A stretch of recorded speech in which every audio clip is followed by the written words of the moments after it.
Find some seats. I need to get started. I want to honor those of you who arrived early and on time.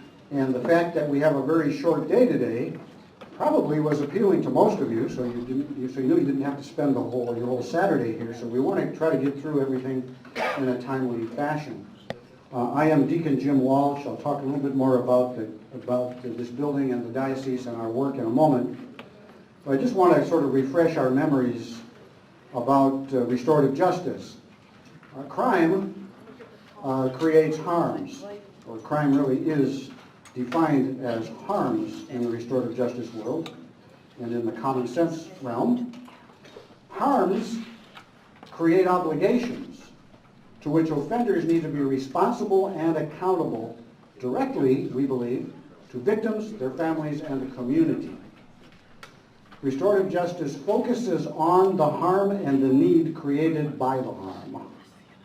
Restorative justice can happen in conjunction with prosecution of statutes that may have been violated, or with the imposition of punishment, or it can replace traditional prosecution and sentencing in certain cases, and over time I think we'll see it happening in more and more and more and more cases. At least that's our hope.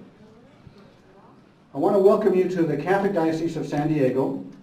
I am Deacon Jim Walsh. I am an ordained Catholic minister, clergy, so don't believe everything you read about Catholic clergy not being married. There's 140 some of us running around the county who are married Catholic clergy. I work in the Office for Social Ministry, which is really right upstairs in this building. We cover the gamut of all social concerns and peace and justice issues, life issues, immigration, restorative justice, and other things. My focus is strictly, well not strictly, but mostly restorative justice. I'm the co-host of a radio show called Setting Things Right on AM 1000. That's the Catholic radio station. You can listen live and on Wednesdays at 11 o'clock if you're really bored. Or you can listen online at ihradio.com. We talk about mercy in action, and restorative justice is truly merciful.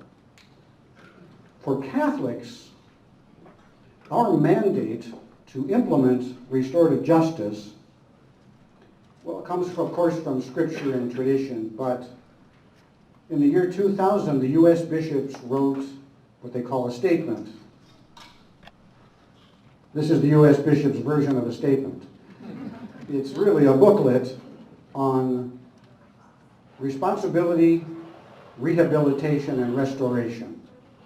It was the bishops' approach to restorative justice, and it's comprehensive, and I encourage you to look at it. You don't have to look at a printed copy, you can look at it online. On the back of the agenda is a, oh no. Do you have a back? Oh, thank you. I've got one that doesn't have the back on it. There's resources.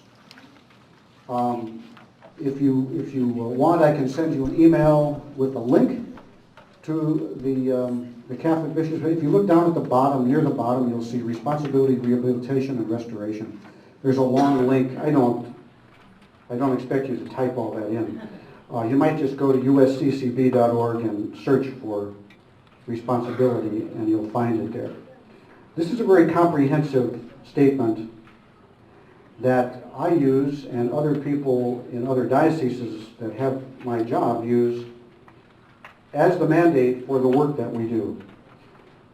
There are 12 dioceses in the state of California. Not that that's important to each of you, but understand that the San Diego Diocese, the Catholic Diocese of San Diego, incorporates two counties, San Diego County and Imperial County, almost 1 million Catholics. And so there are 12 of those dioceses throughout the state. Every diocese has a director of restorative justice. I happen to be the one here in San Diego. All 12 of us get together a couple times a year. We do monthly conference calls. And early this year, or maybe it was late last year, some of them got together and helped in Sacramento to write Assembly Bill 2590, which some of you are familiar with. Assembly Bill 2590 was sponsored by our Assemblywoman here in San Diego, Dr. Shirley Weber. And it passed and was signed into law just recently by Governor Brown. And I want to read you just a couple of things from the beginning of Assembly Bill 2590. I think you'll like this. It changes the penal code in California, the punishment code, to read this. The legislature finds and declares that the purpose of sentencing is public safety, achieved through, now get this, punishment, rehabilitation, and restorative justice.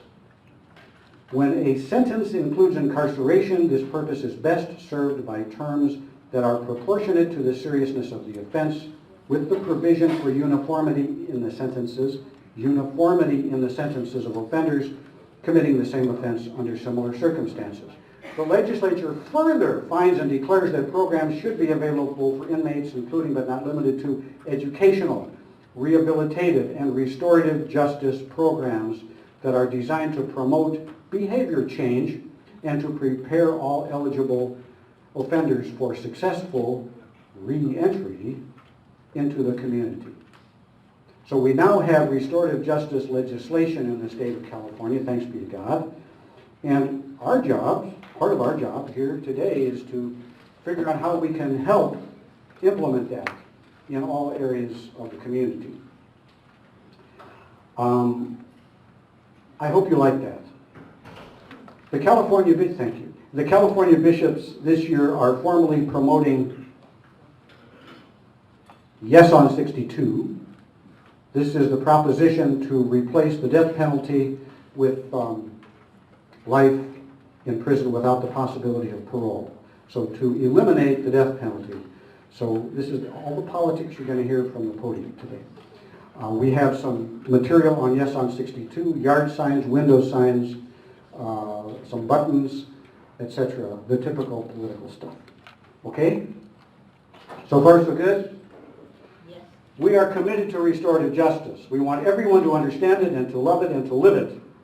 Today you will hear how and why restorative justice is being implemented in California, especially in Southern California schools, police, prosecutors, courts, and private parties who look toward achieving real resolution to harms.